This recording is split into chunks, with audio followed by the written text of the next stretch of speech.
दोनों फिर एक शॉपिंग सेंटर पहुंचे जहां हर तरह के ब्रांड्स अवेलेबल थे। वो जैसे ही वहां पहुंचे वो एक औरत से टकराए। वो बहुत हाई फाई थी। टकराते ही उस औरत ने उन्हें गाली दी और चिढ़ते हुए वहां से चली गई। शनाया और आहान हाथ में हाथ डाले शॉपिंग मॉल में घूम रहे थे। वहां हर ब्रांड के स्टोर्स थे।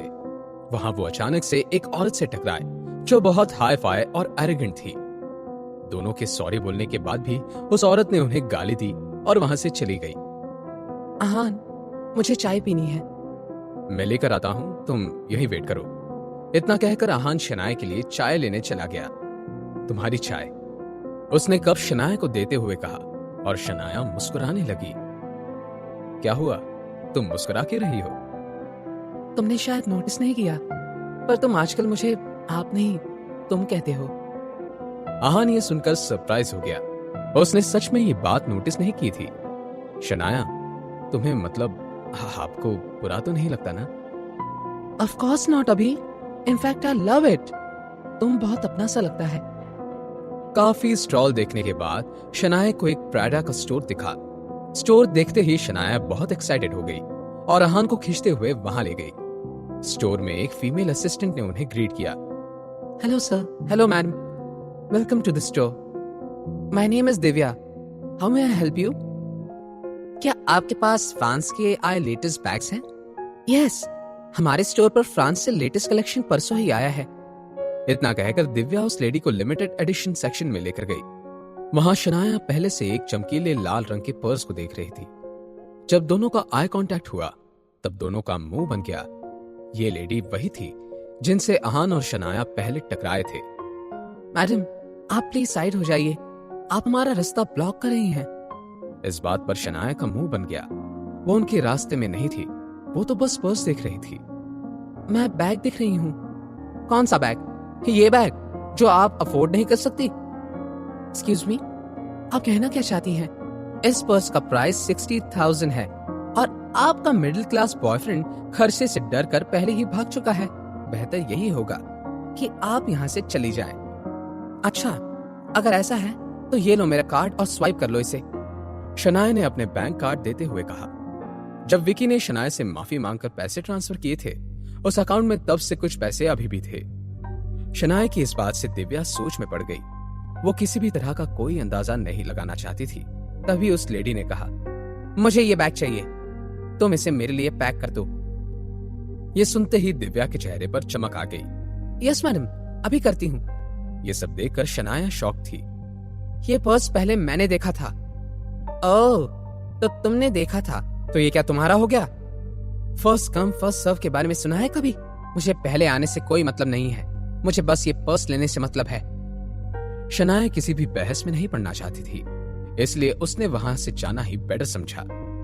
अपने चाय का कप लेकर शनाया जैसे ही वहां से जाने लगी, वो लेडी शनाया से जानबूझकर टकरा गई और सारी चाय उस लेडी पर, शनाया पर और जमीन पर गिर गई। शनाया ने कुछ नहीं बोला, पर वो लेडी जोर से चिल्लाई और शनाया को कसकर थप्पड़ मारा। चलना नहीं आता क्या? अब शनाया के गुस्से का कोई ठिकाना नहीं रहा था। उस लेडी ने जोर से शनाया के पेट पर लात मारी और शनाया एक प्लेटफॉर्म से टकरा कर गिर गई। मैडम, आप ठीक तो है ना? हाँ, मैं बिल्कुल ठीक हूँ, पर मैं चाहती हूँ तुम इस लड़की को 3-4 थप्पड़ और मारो। तुम इसे जितना जोर से थप्पड़ मारोगी, मैं तुम्हें उतने ज्यादा पैसे दूंगी। दिव्या उस लेडी की बात सुनकर खुश हो गई थी और उसके लिए पैसे से बड़ा कुछ नहीं था, इसलिए उसने आव देखा ना ताव कसकर शनाया के गाल पर थप्पड़ मारा। दिव्या की आंखों में चमक आ गई थी। उस थप्पड़ से उसने हजारों कमा लिए थे। इसी खुशी से उसने शनाया को एक थप्पड़ और मारा। तभी आहान कॉल खत्म करके स्टोर में घुसा। उसने वहां जो देखा, उसकी आंखें गुस्से से लाल हो गई थी। अब तुम नहीं बचोगी। अचानक से दिव्या और उस लेडी को लगा कि वहां का माहौल बिल्कुल बदल गया था।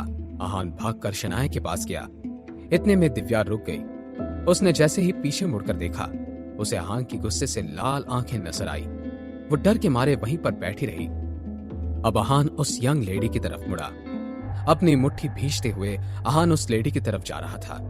जैसे जैसे आहान आगे बढ़ रहा था, वो लेडी अपने कदम पीछे ले रही थी। क्या कर रहे हो तुम ऐसे किसी पे हाथ नहीं उठा सकते। ये कानून के खिलाफ है। अब कानून याद आ रहा है तुम्हें? तुम मेरे साथ कुछ नहीं कर सकते। मैं अभी पुलिस। पुलिस? तुम किसी को भी बुला लो, मुझे डर नहीं लगता। आहान भले ही बहुत गुस्से में था, पर वो अपनी मर्यादा जानता था और वो कभी भी एक औरत पे हाथ नहीं उठाता था। इसलिए उसने अपना गुस्सा आसपास की हर चीज पर निकाला। आहान को ये सब करता देख दिव्या बहुत डर गई थी। वो लेडी वहां जमीन पर बैठकर जोर जोर से रोने लगी, पर आहान को इस बात से कोई फर्क नहीं पड़ रहा था। शनाया के साथ ऐसा करने के लिए तुम्हें जो सजा भुगतनी है वो भुगतनी ही पड़ेगी। जैसे तुमने मेरी बीवी को मारा, अब वैसे ही तुम इस औरत को मारोगी। सर, नहीं सर, प्लीज। जब दिव्या के पास कोई ऑप्शन नहीं बचा था, तब वो मान गई। वो उस अमीर लेडी की तरफ गई और उस पे हाथ उठाने ही वाली थी कि उसने उतने में दिव्या को धक्का दिया और दोनों में झड़प शुरू हो गई। खुद को बचाने जब दोनों इधर उधर भागने लगी तो उनका पैर स्लिप हुआ और हाथ पर जोर से चोट लग गई। तभी शनाया ने अपनी आंखें खोली। आहान, मुझे बहुत दर्द हो रहा है आहान। इट्स ओके, इट्स ओके, मैं अभी तुम्हें हॉस्पिटल लेकर जाता हूँ, सब ठीक हो जाएगा शनाया।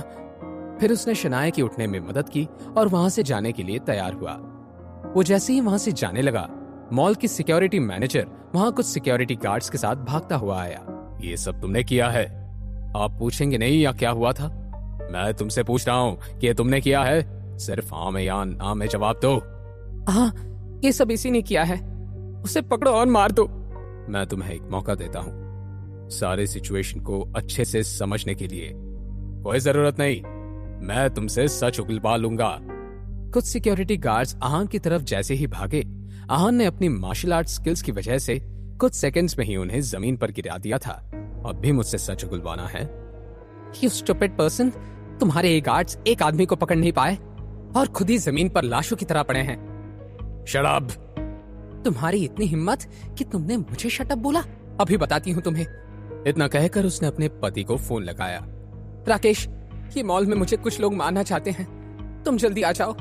तभी आहान ने अपना फोन निकाला और अस्मिता को कॉल किया। जल्दी यहाँ पहुंचो। अस्मिता ने कुछ कंपनी एग्जीक्यूटिव को कॉल किया और उन्हें आहान के बारे में कॉल पे बताया। सब मॉल की तरफ रवाना हुए। सोनिया डार्लिंग, ये तुम्हारे साथ किसने किया? इसने मेरा हाथ तोड़ दिया और ये मैनेजर मुझे शट अप बोल रहा था। राकेश का चेहरा गुस्से से लाल हो गया था। सर, प्लीज मुझे माफ कर दीजिए सर, मैंने कुछ भी जानबूझकर नहीं किया। मेरा नाम राकेश मित्तल है, कभी भी भूलना मत। Rakesh Mittal dragon tiger society का हेड है।